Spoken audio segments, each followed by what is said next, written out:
হ্যাঁ, এই সময় কিন্তু বাজার ভর্তি ডাঁটা, আর এই ডাঁটা খাওয়া যে কতটা উপকারী প্রত্যেকেই আমরা জানি। তো সজনে ডাঁটার আজকে স্পেশাল রেসিপি তোমার সাথে শেয়ার করবো। সাধারণত সজনে ডাঁটার রেসিপিটা কিন্তু অনেকেই অনেক কিছুতে দিলে একটু কষা কষা ভাব লাগে, তবে আর খাওয়াও হয় না। আর এই সময় রোজই বাজার থেকে অনেক পরিমাণে সজনে ডাঁটা আসে, আর সেই সজনে ডাঁটাকে এইভাবে যদি রান্না করা হয় তাহলে তো জমেই যাবে। চলো দেখি। প্রথমে তো কড়াইতে সর্ষের তেল গরম করে নিয়েছি, দিয়ে দিয়েছি একটুখানি পাঁচফোড়ন, শুকনো লঙ্কা, তারপরে দিয়ে দিলাম পটলটাকে কিন্তু এখানে লাল করে ভাজতে হবে। ভালো করে লাল করে যতক্ষণ না ভাজা হচ্ছে ততক্ষণ পটল নালে জল জল লাগে, খেতে একেবারেই ভালো লাগে না। তাই পটল যখনই রান্না করবে অবশ্যই ভালো করে ভেজে নেবে যাতে লাল হয়ে যায়। লাল হয়ে পটলটা ঠিক যখন একটু চুপসে যাবে তখন বুঝবে পটলটা হয়েছে। দিয়ে দেবে একটুখানি নুন দিলে কিন্তু পটল খুব তাড়াতাড়ি স্বাদ বাড়ে। এরপরে পটলটাকে এনে মোটামুটি রান্না করা ভাজা হয়ে গেছে, দিয়ে দিলাম এখানে আলু। এটা হয়ে গেল মিষ্টি আলু, যেটাকে আমরা বলি রাঙা আলু। এখানে রাঙা আলু অল্প দিয়ে দিয়েছি সবকটাই খুবই হেলদি রেসিপি।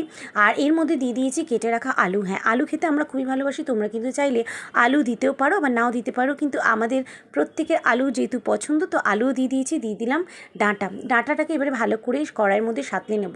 দিয়ে দিলাম এখানে 1 চামচ জিরে আদা বাটা। এটা দিয়েও ভালো করে কিন্তু কষিয়ে নেব যাতে করে কাঁচা গন্ধটা চলে যায়। আর দেখো মশলার সঙ্গে কিন্তু ভালো করে সজনে ডাঁটাটা, আলুটা, পটলটা ভালো করে কষছি। সজনে ডাঁটা একটু কাঁচা গন্ধ থাকে, যার জন্য অনেকেই কিন্তু সজনে ডাঁটা পছন্দ করে না।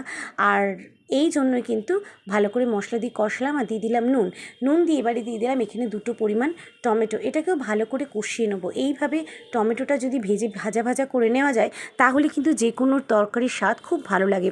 জল ঢালবে না এখনই, এটাকে ভালো করে কষে নিয়ে এবারে অল্প একটুখানি হলুদ গুঁড়ো, জিরে গুঁড়ো, তার সঙ্গে দিয়ে দিয়েছি ধনে গুঁড়ো, আর তার সঙ্গে কাশ্মীরি লঙ্কা দিয়েছি, কাঁচা লঙ্কা চাইলে তোমরা দিতে পারো, গুঁড়ো লঙ্কাও তোমরা দিতে পারো। ঝালটা তোমরা যেটা দিয়ে দিতে চাও সেটা দিয়ে করতে পারো।